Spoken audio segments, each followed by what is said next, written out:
Welcome everyone, thanks for tuning in. Is it possible for a $50 fitness tracker from Amazon to replace expensive fitness trackers like Fitbits and Apple Watches? Yeah, maybe. Let's get into it. All right, I've been racking my brain about how to try to put out a proper video to showcase this Virmee Tempo VT3. It's not easy when there's so much going on. You have to deal with an app and try to show you what it's doing and the actual smartwatch itself.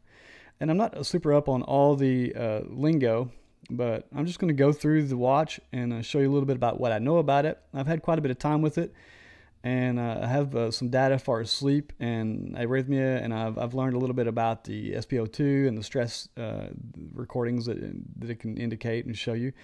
Stopwatches, alarms. The compass is really nice. We're going to talk about build quality. Let's do that first. I really like how this is made. It's well made, and it seems like it's going to function well.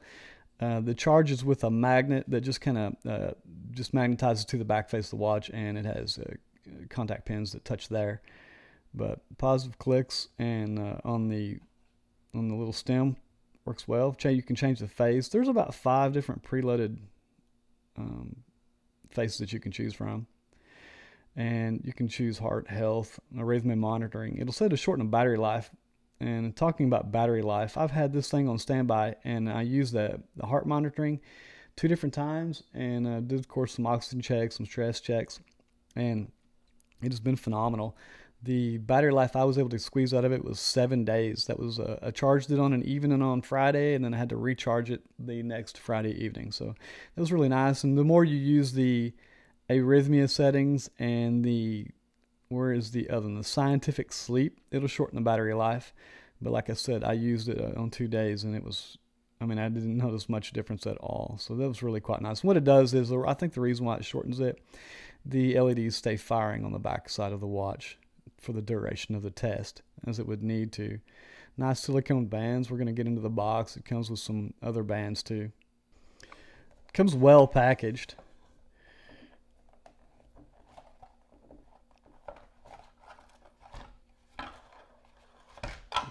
Little face protector that I pulled off, little screen protector when it was shipped, and these are really nice. I like this. Is kind of a more of a sporty style band. I like that. Allow a lot more airflow.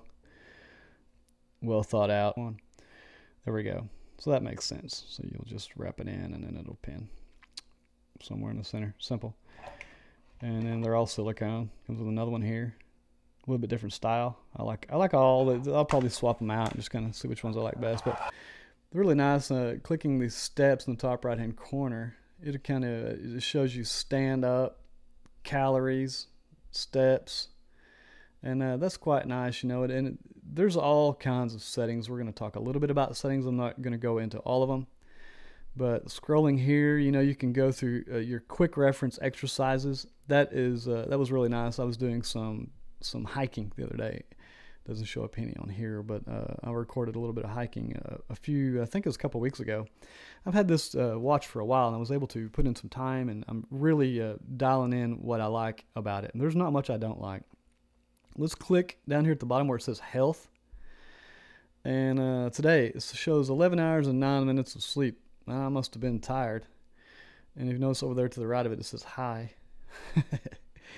But light sleep was high. My average wake time 4%. Deep sleep was low. But it gives you a breakdown of it, and it's just quite nice. And if you want to keep track of your sleep evaluation, you can click into whether you liked it or not. Well, I'm going to click good because I did like it.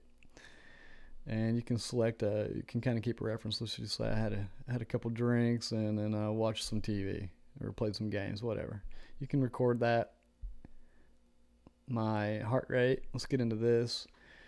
Yeah, my lowest heart rate 52 beats, average 72, and the highest one 125. And as you see in the middle of the screen there, I was working outside, so that was nice. It recorded it accurately.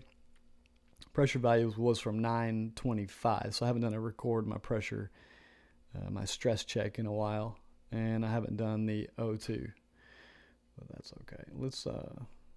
Let's go to the device, and the middle tab in the bottom of the screen, and then that's where you can change all of your settings, and there's a lot. And what I really like, one of these I really liked was do not disturb. I set my do not disturb time for 1800 to 10 a.m.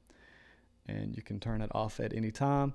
And the reason why you have to do that is because on your push notifications, right here, message notification, 4th down tab, when you click that, you're only able to push block 8 apps.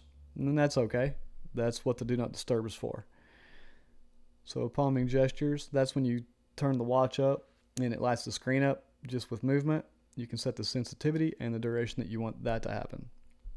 But as far as all the other settings, I could go on, and you get to choose left and right hand that you wear it on. Your heart rate guidance is off right now, and it says the following settings are valid only when you take exercise. When your heart rate is not in remind zone, the bracelet will vibrate, and that's really quite nice. I think that would be a good feature, especially on a treadmill or being outside and just hitting the pavement or hiking. That if you want to keep your heart rate up, that's an excellent way to do it, and keep you from lagging behind or getting complacent with your fitness. So it's really, there's a lot of the stuff that's really thought out, and that's about all I want to get into on this video. If there's something you would like to see, we'll get into it maybe in a later video, but there's only so much I can do at one setting without it just getting too overwhelming and just plain boring.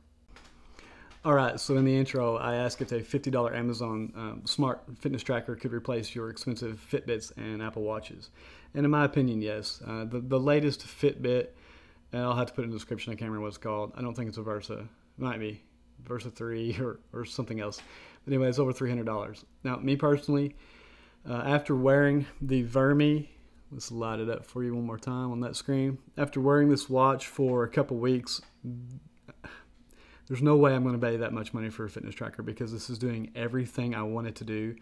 I can't really believe how well made it is and how it's working, and the battery life. The only reason I haven't purchased an Apple Watch is because of the horrendous battery life and its lack of sleep tracking function. And the new ones may have sleep tracking. I don't know. I don't think so. I think you have to buy an app for it. But this watch is great. I love the weight of it, and as you can see, it's stylish. There's nothing I really hate about it. The only thing, if I could nitpick, and I think this watch was given to me free, I didn't buy it, but there needs to be some things I dislike, and just to try to keep an unbiased review. I wish the processing was a little bit faster. And for this price point, I don't even know how that would be possible because it does so much and it already does things so well. Step tracking was accurate. I was out there jogging and just kind of halfway counting my steps, and it's probably as accurate, if not more accurate, than my Fitbit. If there's anything you would like to know about the Virmee Tempo VT3, I think it was, please leave it in the comments. Let me know what you think. So thanks for watching.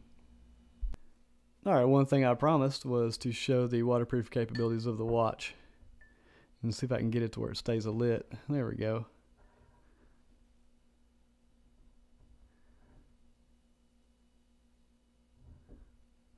Alright. Well, if there's anything else you would like to see, please let me know in the comments.